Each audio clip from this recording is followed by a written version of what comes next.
My name is Rohit Gandhi. I am second year engineering of VXTC. I want to ask that is Salah is important that much that can we leave our colleges and lectures? It's possible that we have lectures and classes all the time, so we should leave that. Or my second question is, the Sunni and that Shia are not joining that in Salah, so what should be done with them? How we can improve them?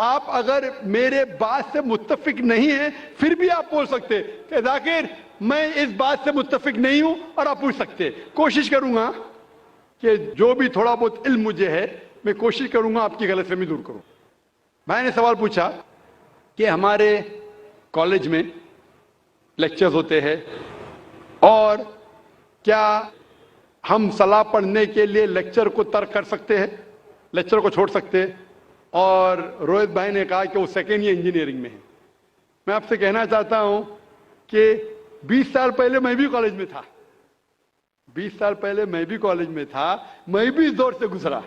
الحمدللہ ثم الحمدللہ college میں الحمدللہ نماز میں پڑھتا تھا. College میں جب آپ جاتے ہیں بریک ہوتی ہے، اور کالج کا ٹائمنگ کیا ہوتا ہے؟ ادھر 7 سے 1 تک ہوتا ہے، یا ہو سکتا ہے 8 سے لے کے 4 تک کے جو بھی ٹائم ہے. لنچ بریک تو ملتا ہے. جب آپ کو لنچ بریک ملتا ہے اس بریک میں آپ لنچ کے ساتھ نماز بھی پڑھ سکتے، صلاح بھی پڑھ سکتے. ہو سکتا ہے کہ کالج کے ایسے ٹائمنگ ہو کہ آپ اگر مسجد نزدیک ہے تو مسجد میں جائیے، مسجد نزدیک نہیں ہے تو اس کالج میں اگر کچھ مسلمان بھائی ہے ان سے بھی کہیے اور جماعت بنا سکتے. لیکن صلاح چھوڑنے کی اجازت آپ کو نہیں ہے، یہ پڑھنا فرض ہے. اور بے شک وداؤٹ اینی پرابلم آپ پڑھ سکتے. آپ جا کے بوائز کامن روم میں پڑھ سکتے، گرلز کامن روم میں پڑھ سکتے. صلاح چھوڑنے کی اجازت نہیں ہے. مسجد قریب ہے تو مسجد میں جائیے، صلاح چھوڑنے کی اجازت نہیں ہے. آپ کہہ رہے تھے کہ کوئی سنی حضرات ہے، کوئی شیعہ حضرات ہے جو پیر سے پیر نہیں ملاتے. قرآن مجید میں سنی شیعہ نہیں ہے، مسلم ہے. مسلم اسے کہتے ہیں جو اپنی زندگی اللہ کے حکم اور فرمان کے مطابق بسر کرتا ہے. جو انسان اپنی زندگی اللہ کے بتائے ہوئے راستے پہ چلتا ہے اسے کہتے ہیں مسلم. تو جو آدمی نماز پڑھتا ہے، میں نے آپ سے ذکر کیا اللہ سبحانہ تعالیٰ کم از کم 12 جگہ کہتے ہیں قرآن مجید میں اطیعوا اللہ اور اطیعوا الرسول، obey Allah and obey the messenger. سورہ نساء سورہ نمبر 4 آیت نمبر 59 اور 12 جگہ کا ذکر میں نے کیا. ہمیں اللہ اور اللہ کے رسول کی اطاعت کرنا چاہیے. اور اللہ کے رسول فرماتے ہیں کہ آپ اس طرح نماز پڑھو جس طرح آپ مجھے نماز پڑھتے ہوئے دیکھتے ہیں. یہ حدیث بخاری کی کتاب الاذان کی چیپٹر نمبر 18 حدیث نمبر 604.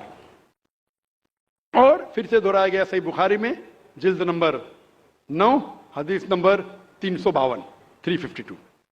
اور اللہ کے رسول فرماتے ہیں کہ نماز کے وقت صحیح بخاری میں جلد نمبر 1 کتاب الاذان چیپٹر 75 حدیث نمبر 692 کہ جب آپ نماز پڑھتے ہیں، حضرت انس فرماتے کہ ہم صحابہ کے کندھے ملتے تھے دوسرے صحابہ کے کندھے سے، ہمارے پیر ملتے تھے ہمارے صحابہ کے پیر سے.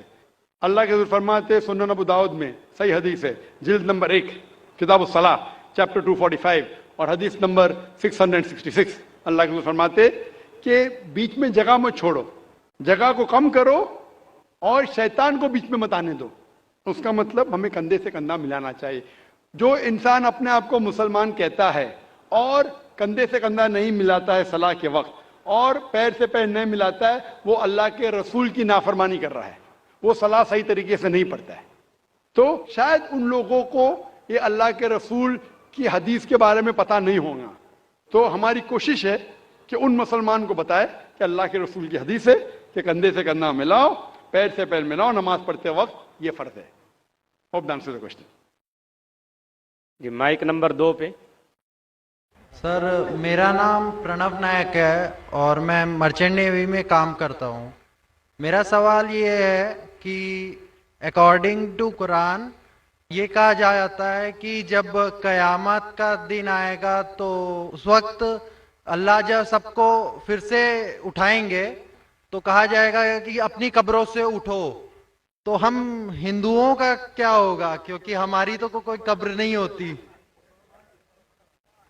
بھائی صاحب کا سوال ہے کہ وہ کہتے ہیں کہ قیامت کے دن جب اللہ تعالیٰ واپس سے ہمیں دوسری زندگی دیں گے تو کہیں گے اپنے قبروں سے اٹھو. ہندو بھائی صاحب پوچھے کہ ہندو لوگ تو قبر میں دفنائے نہیں جاتے، ہندو بچے دفنائے جاتے نا. ہندو بچے ہندو مذہب میں چھوٹا بچہ ہے اس کو جلایا نہیں جاتا، اس کو دفنایا جاتا ہے. پھر بھی کئی مسلمان ہیں جو ڈوب کے مرتے، جو جل کے مرتے، ان کو بھی دفنایا نہیں جاتا ہے. جن کی ہمیں ملتی نہیں. یہ جب اللہ تعالیٰ کہیں گے کہ پھر سے ہم زندگی دیں گے, ضرور نہیں کہ آپ قبر میں سے لے آ جائیں گے. جو بھی انسان مر چکا ہے اس کو نئی زندگی دی جائیں گے. قرآن مجید میں اللہ تعالیٰ فرماتا ہے کہ اللہ اس میں جان ڈالیں گے, پھر موت دیں گے, پھر سے جان ڈالیں گے. تو اللہ جان ڈالیں گا, چاہے وہ قبر میں ہے, چاہے جلایا گیا ہے, چاہے ڈوب گیا ہے, جو بھی حالت میں ہے اللہ اس انسان میں پھر سے جان ڈالیں گے. اور اللہ تعالیٰ کو جان ڈالنا بہت آسان ہے, چاہے آپ دفنائے گئے ہیں یا چاہے جلا دیے گئے.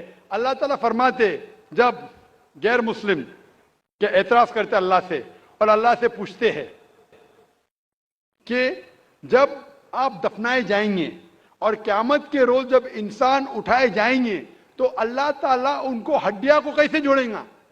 جیسے آپ پوچھ رہے نا, اللہ تعالیٰ جو قبر میں ان کو اٹھائیں گا, ہم قبر تو نہیں گئے, تو لوگ پوچھتے ہیں, قرآن مجید میں کا ذکر ہے سورہ قیام میں سورہ نمبر 75 آیت نمبر 3-4 میں کہ اللہ تعالیٰ ہڈیاں کو کیسے جوڑیں گا.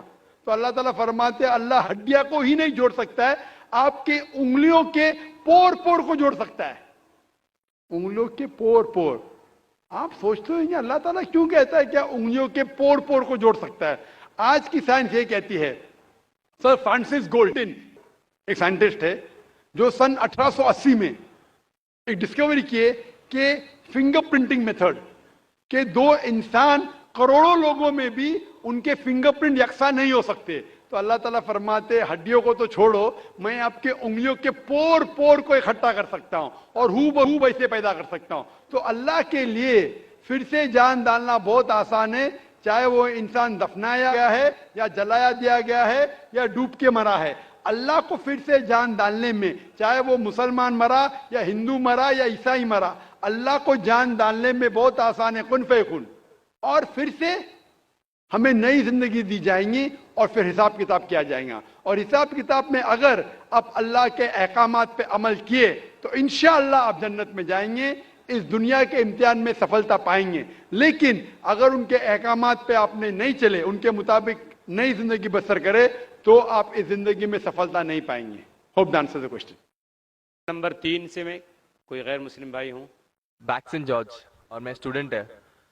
سر ایکچولی یہ ریلیجن ہونا ہی نہیں چاہیے میرے خیال سے. تو یا تو بہت سارا وار ہوتا ہے, آپ نے بولا بردرہڈ ہوتا ہے, تو ایکچولی یہ ریلیجن نہیں رہے گا تو یہ بردرہڈ ڈیفینیٹلی نہیں رہے گا, ہیومینٹی رہے گا, نہیں تو وار بھی نہیں رہے گا. تو ریلیجن ہونا ہی نہیں چاہیے کانسیپٹ. ریلیجن کیوں ہوتا ہے, کیا آپ ہیلپ کریں گے اس کے لیے؟ بھائی صاحب کا سوال ہے کہ ریلیجن ہونا ہی نہیں چاہیے, یہ مذہب ہونا ہی نہیں چاہیے. یہ مذہب کی وجہ سے وار ہوتا ہے, جھگڑا ہوتا ہے. آپ کہتے ہیں بھائی چارہ بڑھتا ہے, وار ہوتا ہے. صرف ہیومینٹی ہونا چاہیے. بھائی صاحب نام کے بیکسن جارج. کون سے مائکرو فون پہ ہاتھ اوپر کریں گے؟ جارج بولیے سر. پیچھے والی مائکرو فون. جارج بھائی صاحب سے پوچھوں گا, یہ کہتے کہ مذہب ہونے کی وجہ سے لڑائی ہو رہی. بھائی صاحب کیا میں آپ سے لڑ رہا ہوں؟ بھائی صاحب نہیں کیا میں آپ سے جھگڑ رہا ہوں؟ ہاں کہ نہیں؟ نہیں سر. آپ سمجھتے میں مذہبی ہوں؟ ہاں سر. ہوں نا. تو میں کیا آپ سے لڑ رہا ہوں؟ جو صحیح مذہب کو جانتا ہے, سچا مسلمان ہے, وہ عام طور پہ جھگڑا نہیں کرے گا. کیونکہ قرآن مجید کی آیت ہے سورہ مائدہ کی سورہ نمبر 5 آیت نمبر 32 میں لکھا ہے کہ اگر کوئی بھی مسلمان, چاہے مسلم ہو یا غیر مسلم ہو, اگر کسی کا قتل کرتا ہے, چاہے مسلم یا غیر مسلم کا, بنا کوئی وجہ کے, قتل کے بدلے قتل, یا اگر اس نے اس زمین پہ if he has caused corruption in the land, ان دو وجہ کے علاوہ اگر کوئی انسان دوسرے انسان کا قتل کرتا ہے, گویا کہ ایسے ہے کہ سارے انسانیت کا قتل کر رہا ہے. میں آپ کو ایک مثال دوں گا. جب میں نے لیکچر دیا تھا ٹیررزم مسلم مونوپولی, تو اکثر جیسا ہمارا سیشن ہوتا ہے کہ غیر مسلم کو پہلے چانس دیا جاتا ہے. تو جب میں کہہ رہا تھا اسلام کے بارے میں, اسلام کی کیا رائے ہے دہشت گردی کے بارے میں, جہاد کے بارے میں, تقریر کے دوران میں مثال دے رہا تھا کہ مسلمان ٹیررسٹ نہیں ہوتے اکثر, اور اسلام مذہب ٹیررزم کے خلاف ہے, دہشت کے خلاف ہے. سوال جواب کے موقع پہ ایک ہندو نے مجھ سے سوال پوچھا کہ ذاکر بھائی, جو گجرات میں ہوا, جو مسلمانوں کے ساتھ جو غلط ہوا, جو مسلمان عورت کے ساتھ بلاತ್ಕಾರ ہوا, اگر میں ہوتا تو میں بھی